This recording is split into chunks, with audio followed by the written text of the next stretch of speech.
Bonjour chers frères et sœurs, nous sommes le mercredi 25 novembre et nous allons continuer notre méditation sur l'évangile de Saint Luc. Donc je vous invite déjà à faire le signe de la croix avec moi. Au nom du Père, du Fils et du Saint-Esprit. Amen. Je vous salue Marie, pleine de grâce, le Seigneur est avec vous. Vous êtes bénie entre toutes les femmes, et Jésus, le fruit de vos entrailles, est béni. Sainte Marie, Mère de Dieu, priez pour nous pauvres pécheurs, maintenant et à l'heure de notre mort. Amen. Notre-Dame de Lourdes, priez pour nous. Notre-Dame de la Salette, priez pour nous. Notre Père Saint-Joseph, priez pour nous. Donc, je vous invite à prendre vos Bibles. Nous allons continuer la méditation du chapitre 21. Donc, le 21, versets 12 au 19. Luc 21, 12, 19. En ce temps-là, Jésus disait à ses disciples, « On portera la main sur vous et l'on vous persécutera. On vous livrera aux synagogues et aux prisons. On vous fera comparaître devant les rois et les gouverneurs à cause de mon nom. Cela vous emmènera à rendre témoignage. Mettez-vous donc dans l'esprit que vous n'avez pas à vous préoccuper de votre défense. C'est moi qui vous donnerai un langage et une sagesse à laquelle tous vos adversaires ne pourront ni résister ni s'opposer. Vous serez livrés même par vos parents, vos frères, votre famille, vos amis. Ils feront mettre à mort certains d'entre vous. Vous serez détestés de tous à cause de mon nom. Mais pas un cheveu de votre tête ne sera perdu. C'est par votre persévérance que vous garderez votre vie. Acclamons la parole de Dieu. Nous continuons encore la méditation de cet évangile qui nous évoque ce que nous appelons dans la théologie biblique les signes apocalyptiques. Donc, les signes qui annoncent en fait la fin des temps et le début de ce royaume du Seigneur qui vient avec sa puissance, tout son pouvoir. Le royaume de Dieu, nous avons déjà vu dans la Bible, il s'établit petit à petit dans les cœurs. Parce que dès qu'on accepte Jésus comme notre Seigneur, comme notre roi, nous voyons que le royaume de Dieu, il est déjà là, présent parmi nous. Mais ce royaume de Dieu, il s'établira dans nos vies dans une plénitude.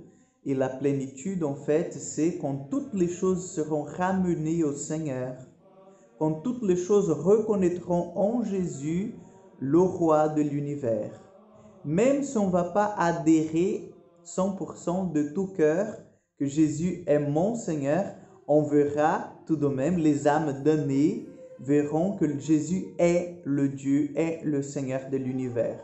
Quand on parle en fait, quand je parle de l'accomplissement du royaume de Dieu, c'est justement le moment où tout l'univers, toute la création, comme dit Saint Paul, verra la gloire du Seigneur dans sa deuxième venue. Donc la création aussi, elle attend cette deuxième venue, cette libération complète. Et pourquoi est-ce que nous voyons que les signes apocalyptiques sont très importants? C'est parce qu'en fait, ils nous annoncent déjà que ce royaume est proche. Nous avons vécu cette solennité du Christ roi et nous nous préparons maintenant, dans quelques jours, nous allons entrer dans la période de l'Avent où nous accueillons Jésus tout petit, le roi de l'univers qui vient nous sauver, qui s'incarne en fait, qui vient nous sauver.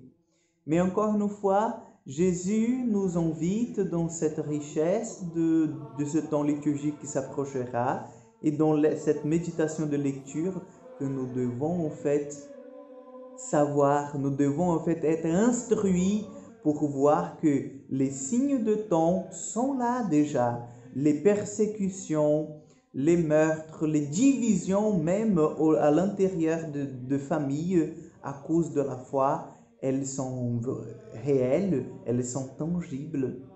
Et nous devons voir tout cela et nous devons comprendre que c'est les signes de la fin de temps. C'est les signes que le royaume du Seigneur, il est déjà tout proche, pour se faire une fois pour toutes présente sur cette terre dans les cœurs de chaque homme. C'est pour cela, chers frères et sœurs, que nous devons nous accrocher au Seigneur. Parce que c'est seulement en lui que nous pouvons reconnaître, c'est seulement en lui que nous pourrons en fait être sauvés, c'est seulement en lui que nous ne serons pas trompés. Comme dit la dernière phrase de cet évangile, c'est par votre persévérance que vous garderez votre vie.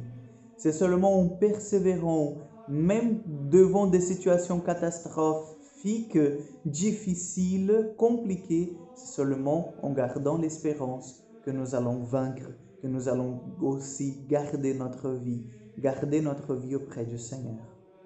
Donc demandons ce matin que Jésus vienne nous bénir, que Jésus vienne nous aider à garder l'espérance, à persévérer dans sa parole, même devant les persécutions, même devant les situations plus difficiles que nous puissions entamer, qu'il soit toujours le centre de notre espérance. Le Seigneur soit avec vous. Que Dieu Tout-Puissant vous bénisse, le Père, le Fils et le Saint-Esprit. Amen. Bonne journée à vous, que Dieu vous bénisse davantage et à demain pour encore une prière du matin.